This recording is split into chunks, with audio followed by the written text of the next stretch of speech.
Hi అండి, నమస్తే. నేను వేద. వెల్కమ్ బ్యాక్ టు ఎంత అందమైన జీవితం. మనం ఇవాల్టి వీడియోలో గులాబీ మొక్కల గురించి తెలుసుకుందామండి. గులాబీ పూలు ఎక్కువగా పుయ్యాలి అంటే ఎలాంటి ఫర్టిలైజర్ ఇవ్వాలి, ఎప్పుడు ఇవ్వాలి, మొక్కని ఎప్పుడు కట్ చేయాలి, ఎంత కట్ చేయాలి, అలాగే మనం హోమ్ మేడ్ ఫర్టిలైజర్ని ఇంట్లోనే రూపాయి ఖర్చు లేకుండా ఎలా రెడీ చేసుకోవాలి అనే దాని గురించి ఇవాల్టి వీడియోలో డీటెయిల్గా తెలుసుకుందాం. సో దీనికన్నా ముందు మన ఛానల్ని ఎవరైనా కొత్తగా చూస్తున్నట్లయితే మన ఛానల్ని సబ్స్క్రైబ్ చేసుకోండి. వీడియో నచ్చితే కనుక తప్పకుండా ఒక లైక్ చేయండి. మరి వీడియో యూస్ఫుల్ అని అనిపిస్తే మీ ఫ్రెండ్స్ అండ్ ఫ్యామిలీకి, రిలేటివ్స్కి వీడియోని షేర్ చేయండి. ఇక లేట్ చేయకుండా వీడియోలోకి వెళ్ళిపోదాం. సో ఇక్కడ చూస్తున్నారు కదా, నేను ఆల్రెడీ మొన్న కూడా ఒక వీడియో పెట్టానండి గులాబీ మొక్క గురించి. సో ఆ వీడియోకి అయితే చాలా మంచి రీచ్ వచ్చింది. వీడియోకి అంటే మనకి మొక్కకి, గులాబీ మొక్కకి మనం ఇంట్లో ఎలాంటి ఫర్టిలైజర్ ఇవ్వాలి అనే దాని గురించి ఇవాల్టి వీడియోలో అయితే మీకు తెలియజేస్తున్నానండి. సో మొన్నటి వీడియో అయితే అలోవెరాని మొక్కకి మనం ఎలా యూస్ చేయొచ్చు అనే దాని గురించి వీడియో అయితే చేశానండి. సో ఆ వీడియో లింక్ని డిస్క్రిప్షన్ బాక్స్లో ఇస్తాను, చూడని వాళ్ళు ఎవరైనా ఉంటే చూడొచ్చు. ఇప్పుడు ఇది ఈ పిక్ వచ్చేసి మొన్నటి పిక్ అనమాట. అప్పటికి పువ్వులు ఇంకా పూర్తిగా పూయలేదన్నమాట. ఇవాళకైతే పువ్వులు బాగా పూసినాయండి. చెట్టు నిండా మొత్తం పూసినాయి అనమాట. అసలు ఎక్కడా కూడా ఖాళీ లేకుండా చెట్టు అంతా పువ్వులతో నిండిపోయిందనమాట. సో అంత బాగా వచ్చినాయి అనమాట. సో అందుకే ఆ వీడియోని కూడా మీతో షేర్ చేసుకుందామని అనిపించింది. అందుకే ఈ వీడియోని కూడా మీతో షేర్ చేస్తున్నాను. సో దాంతోపాటు ఇంకో గులాబీ మొక్క కూడా ఉందండి నా దగ్గర. ఆ గులాబీ మొక్కకి ఎన్ని పూలు పూసినాయి, అది ఏం కలర్ అనే దాని గురించి కూడా మీకు చూపిస్తున్నాను ఇవాళ వీడియోలో. ఇక్కడైతే మొక్క చూస్తున్నారు కదా మీరు, చాలా చిన్న మొక్క అన్నమాట. ఇది చాలా పెద్ద మొక్క అయితే ఏం కాదు, కానీ చాలా చిన్న మొక్క. కానీ పువ్వులు మాత్రం అసలు ప్రతి ఒక్క కొమ్మకి మొగ్గలు అనేవి నిండిపోయినాయండి. అలాగే పువ్వులు కూడా ఇవాళ అయితే మొత్తం అసలు ఎక్కడా ఖాళీ లేకుండా చెట్టు నిండా పూసినాయి అనమాట పూలు. నేనైతే ఒక్క పువ్వు కూడా కొయ్యలేదండి ఇందులో నుంచి. ఎందుకంటే ఇవాళ సోమవారం కాబట్టి, కార్తీక సోమవారం కదా, మనం గుడికి తీసుకెళ్దాం, పూలన్నీ కోసి గుడికి తీసుకెళ్దాం అని చెప్పి ఆ పూలన్నీ అలాగే ఉంచేసాను అనమాట. అసలు ఒక పువ్వు కూడా ఏది కొయ్యలేదు నేను. సరే ఇవాళ పూలన్నీ తీసేద్దామని అనుకుని వదిలేసాను అనమాట. కానీ ఈ పువ్వు పూసిన తర్వాత కూడా మనకి 4 to 5 days దాకా ఈ పువ్వులు అనేది ఉంటున్నాయండి. మొక్కలు మనకి అంటే రేకులు రాలిపోకుండా, మనకి పెటల్స్ అనేవి రాలిపోకుండా ఉంటున్నాయి అన్నమాట. సో ఇదైతే ఇవాల్టి పిక్ అండి. ఈ పిక్ చూస్తున్నారు కదా, ఇక్కడ పువ్వులు అసలు ఎక్కడ ఒక్క పువ్వు కూడా రాలిపోకుండా చాలా అంటే చాలా బాగా పెద్ద పెద్ద చిన్న, కానీ సైజు మాత్రం చిన్నదే పువ్వులది. ఈ జాతే ఎంత అనమాట, చిన్న గులాబీ పూలు అనమాట ఇవి. కానీ ఆ చిన్నవైనా కూడా సైజ్ చూడండి, వాటికి తగ్గట్టు చాలా అసలు పెద్ద పెద్ద పూల్లా కనిపిస్తున్నాయి అన్నమాట. కొన్ని అయితే పూర్తిగా పూసినాయి, ఇంకా కొన్ని అయితే పూర్తిగా పూయలేదన్నమాట. ఇవి పూర్తిగా పూసిన పూలు వచ్చేసి ఒక 4 days 5 days అవుతుంది అనుకుంటున్నాను ఈ పూలన్నీ పూసి కూడా. సో ఇవే అన్నమాట. ఇలా బాగా విచ్చుకుంటే కొంచెం సైజ్ అనేది పెద్దగా కనిపిస్తున్నాయి అన్నమాట. సో ఇంకా చిన్న చిన్న మొగ్గలు కూడా ఉన్నాయండి, చూస్తున్నారు కదా మీరు. అలాగే పక్కన కొత్త కొత్త చిగుర్లు కూడా వస్తున్నాయి అన్నమాట. సో ఈ విధంగా అయితే పూసింది పువ్వులు అనేవి, చాలా గుత్తులు గుత్తులుగా పూసింది. నేను ఈ మొక్కని తీసుకొచ్చినప్పుడు అనుకోలేదు నేను ఇన్ని పూలు పూస్తుందని చెప్పి.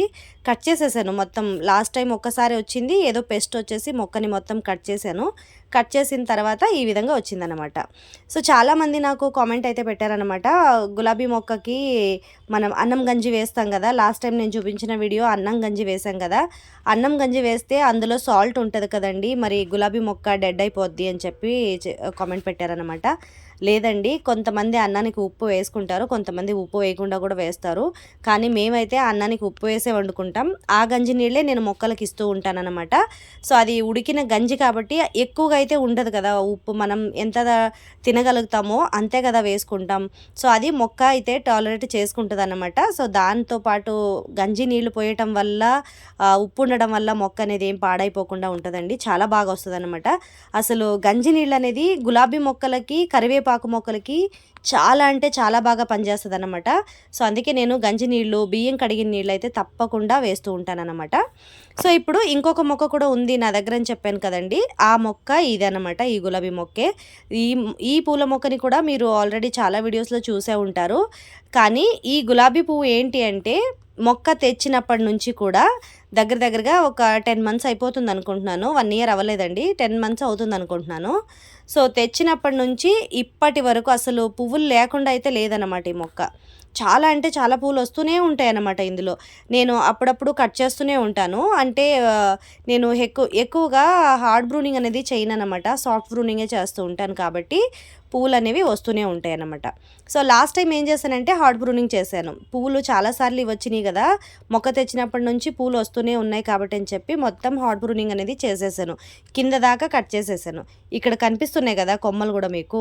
సో నర్సరీ నుంచి తీసుకొచ్చేటప్పుడు మొక్క కూడా అంతే, నేను చాలా మదర్ స్టెమ్ అనేది స్ట్రాంగ్గా ఉండేటట్టుగా చూసి మొక్కనైతే తీసుకొచ్చారనమాట. నా ఫ్రెండ్ గిఫ్ట్ ఇచ్చారు నాకు ఇది.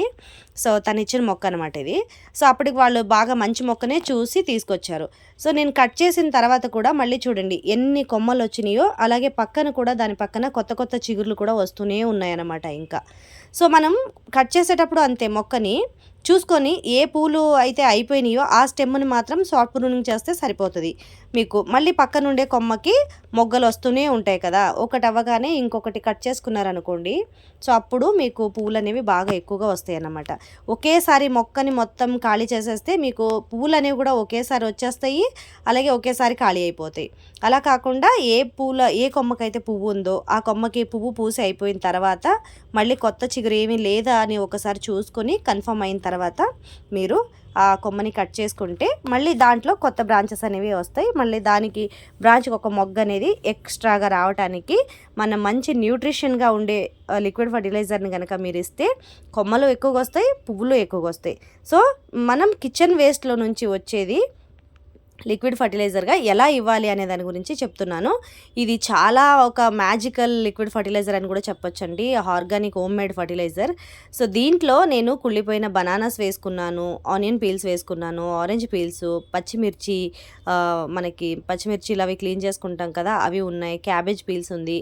ఇందులో మనకి ఫ్రూట్స్ అండ్ వెజిటేబుల్స్ ఏదైతే వస్తాయో దాని పీల్స్ అన్నీ కూడా ఇలా ఒక డబ్బాలో వేసుకొని నేను 3 days దాకా బయట ఉంచేసానండి. దీన్ని ఎక్కువ స్మెల్ ఏమి ఉండదు, మనం టాలరేట్ చేయలేనంత ఏమి ఉండదు, కానీ స్మెల్ ఓకే బాగానే ఉంటుంది, మనం మొక్కలకు ఇవ్వచ్చు ఈజీగా. కానీ ఈ ఫర్టిలైజర్ని కానీ మీరు వారానికి ఒక్కసారి దీన్ని ఇవ్వండి తప్పకుండా. ఒక వారంలో 2 సార్లు మీరు దీన్ని చేసుకోండి, 3 రోజులకు ఒకసారి పెట్టుకున్నా కూడా వారానికి 2 సార్లు వస్తుంది కదా.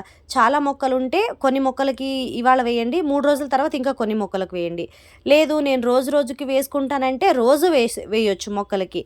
ఏదైతే మీకు వస్తుందో కిచెన్ వేస్ట్ ఏదైతే ఉంటుందో దాంట్లో మీరు లిక్విడ్ ఫర్టిలైజర్ చేసుకొని రోజు కూడా మొక్కలకు వేసుకోవచ్చు, ఏం ప్రాబ్లం లేదు. కానీ 3 days దాకా మీరు పెట్టి వేసుకుంటే కనుక మంచి న్యూట్రిషన్స్ అంటే అందులో ఉండే మనకి పొటాషియం కావచ్చు, నైట్రోజన్ కావచ్చు, మనకి ఫాస్ఫరస్ కావచ్చు, మ్యాగ్నీషియం కావచ్చు, అన్నీ కూడా ఆ నీళ్ళల్లో ఉంటాయి కాబట్టి సో వీటిని మనం కొంచెం లేటుగా 3 days దాకా బయట ఉంచి దాంట్లో నుంచి వచ్చే లిక్విడ్ని తీసుకొని నీళ్ళల్లో వేసుకొని 1 లీటర్కి 2 లీటర్ల దాకా నీళ్లు కలుపుకొని మీరు దాన్ని డైల్యూట్ చేసుకొని మొక్కలకి ఇవ్వడం వల్ల పువ్వులు అనేవి అసలు చాలా బాగా పూస్తాయండి. ఇది నా ఓన్ ఎక్స్పెరిమెంట్, నాకైతే చాలా బాగా పనిచేసింది.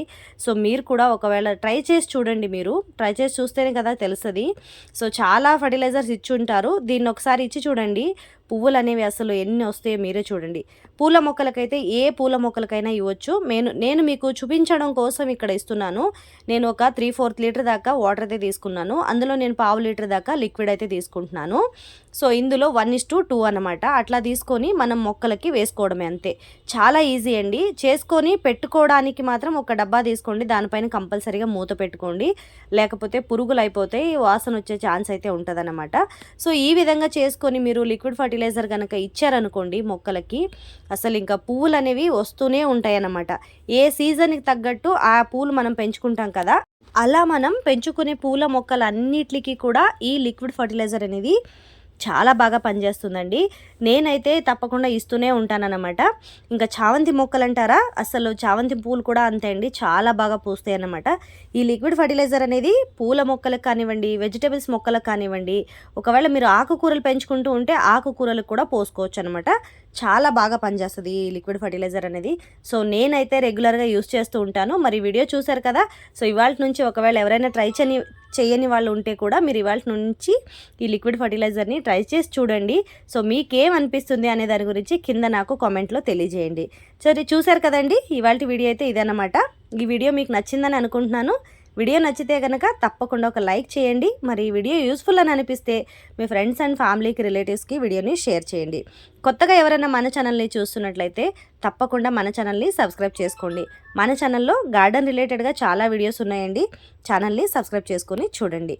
మరొక మంచి వీడియోతో మీ ముందుంటాను. అంతవరకు కీప్ వాచింగ్ ఎంత అందమైన జీవితం.